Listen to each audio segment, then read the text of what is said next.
दोस्तों पिछले कई दिनों से मैं देख रहा हूं कि दिल्ली के जंतर मंतर पर स्टूडेंट लोग प्रदर्शन कर रहे थे और प्रदर्शन के दौरान दिल्ली पुलिस सारे स्टूडेंट को, छात्र लोगों को मार मार कर बुरा हाल कर दिए हैं और इतनी बुरी तरह से मारे हैं कि बता नहीं सकते। आप वीडियो में देख रहे होंगे, देख सकते हैं ये वीडियो में कि कैसे स्टूडेंट के ऊपर लाठी चार्ज किया जा रहा है दिल्ली पुलिस के द्वारा।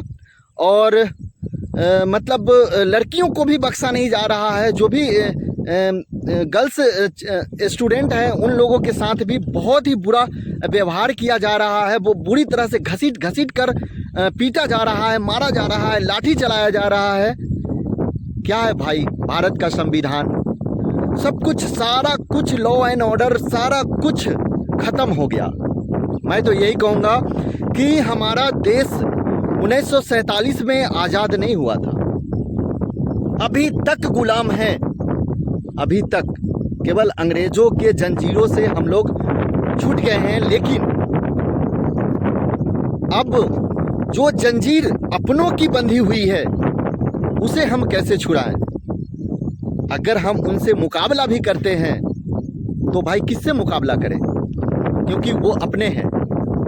और मैं उन दिल्ली पुलिस से पूछना चाहता हूं कि जिन बच्चों पे आप लोगों ने लाठियां चलाई, उन्हें डंडों से पीटा, घूंसों से मारा, एक बार अपनी बच्चों से, अपने औलाद से नजरें मिलाकर देखना और कहना कि बेटा मैं बहुत अच्छा काम करके आया हूं। चुल्लू भर पानी में डूब मरो। गुलामी कर रहे हो भाई, गुलामी। ऐसी गुलामी है ना, छोड़ दो। ऐसी गुलामी करने से कोई फायदा नहीं है। मरना तुम्हें भी है, मरना मुझे भी है, और मरना उस स्टूडेंट को भी है। लेकिन शान से जियो और शान से मरो। नौकरी के लिए गुलामी मत करो।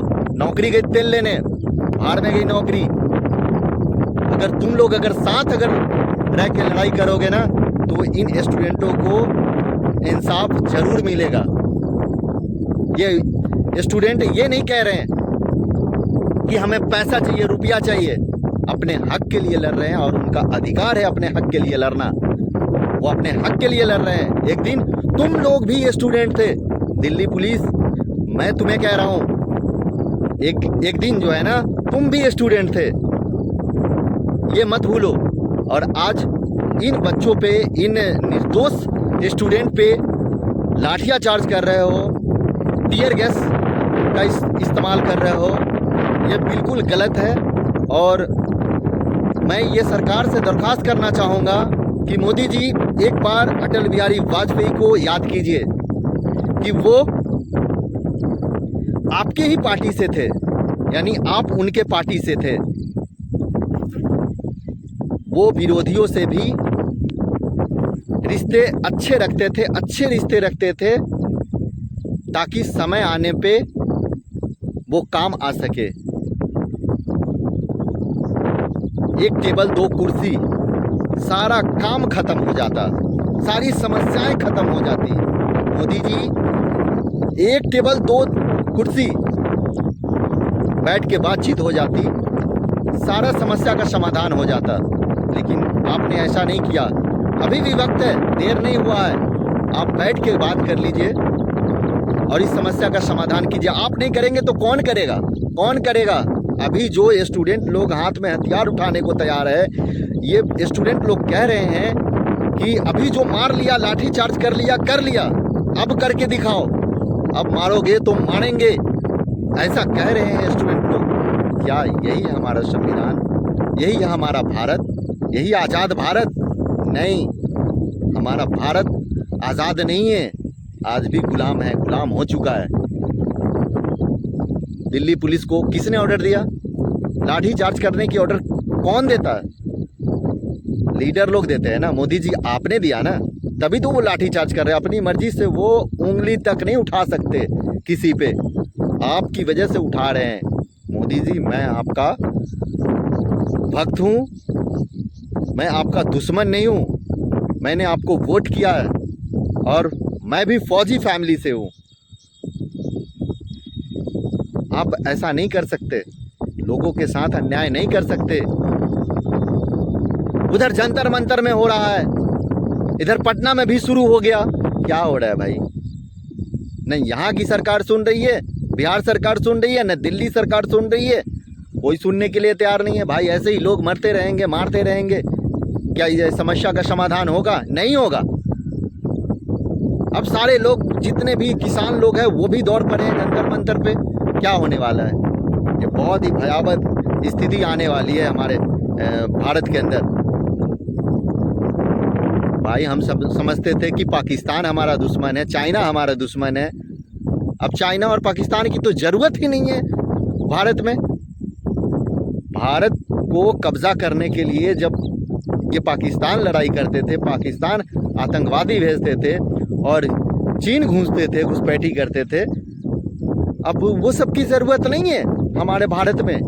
भारत के लोग भारत के लोगों का दुश्मन बन गए हैं। ऐसा क्यों? ऐसा क्या हो रहा है? क्या हो रहा है भाई अपने भारत में? मोदी जी प्लीज़ बैठ के बस एक चेयर 2 टेबल लगाइए, बैठ के सारा समस्या का समाधान आप कर सकते हैं। ऐसा नहीं कि बैठ के बातें करने का मतलब झुकना होता है। नहीं, झुकना नहीं होता है। बात करने का मतलब होता है समस्या का हल निकालना। बात करने का मतलब आप अगर समझ रहे हैं कि हम झुक रहे हैं तो ये आपका सोचना गलत है। और दिल्ली पुलिस से मैं कहता हूं, अगर सरकार इस पे सही निर्णय नहीं लेती है तो आप लोग जो बच्चों पे आप लाठियां चला रहे हैं, प्लीज़ वो बंद कर दीजिए और आप लोग भी बच्चों के साथ लड़ना शुरू कर दीजिए और देखिए सरकार कैसे झुक जाती है। सरकार को झुकाने का यही तरीका है, लेकिन आप लोग गुलामी कर रहे हो, नौकरी के लिए डर रहे हो, गुलामी कर रहे हो, आप लोग गुलामी कर रहे हो। आज भी आप लोग गुलाम हो। नौकरी के लिए इतना झुकना नामर्दी है। नामर्द हो भाई, नामर्द हो आप लोग जो अपनी नौकरी के डर से झुक रहे हो कि हमारी नौकरी चली जाएगी। अरे तेल लेने गई ऐसी नौकरी, बच्चों को मुंह नहीं दिखा पाओगे कि क्या कर रहे हो आप लोग। इस तरह से बेरहमी से मार रहे हो, सबको लाठियां से सर फोड़ रहे हो और रोड पे घसीट रहे हो। कितना गंदा काम कर रहे हो भाई। इंसान हो कि इंसानियत मर गया तेरे अंदर। ऐसे ही समस्या का समाधान नहीं होने वाला। मोदी जी प्लीज़ बैठ के आप बात कर लीजिए और इस समस्या का समाधान कीजिए। जितना जल्दी हो सके इस समस्या को सॉर्ट आउट करिए, नहीं तो ये भारत में ना बहुत बुरा भयावह स्थिति आने वाली है और आपको ना बिल्कुल जड़ से उखाड़ के फेंक देंगे ये जनता। क्योंकि अब दिल्ली जो है ना पूरा बौखला चुका है, पूरा दिल्ली। तो दोस्तों आप लोग कमेंट में इसके बारे में क्या कहना चाहते हैं, मोदी जी के बारे में क्या कहना चाहते हैं? ये जो दिल्ली में जो लाठीचार्ज हो रही है, ये सही हो रही है या फिर गलत हो रही है? आप लोग ये क्या कहना चाहते हैं कमेंट में ज़रूर बताइएगा। मिलते हैं नेक्स्ट वीडियो में दोस्तों, जब तक के लिए जय हिंद।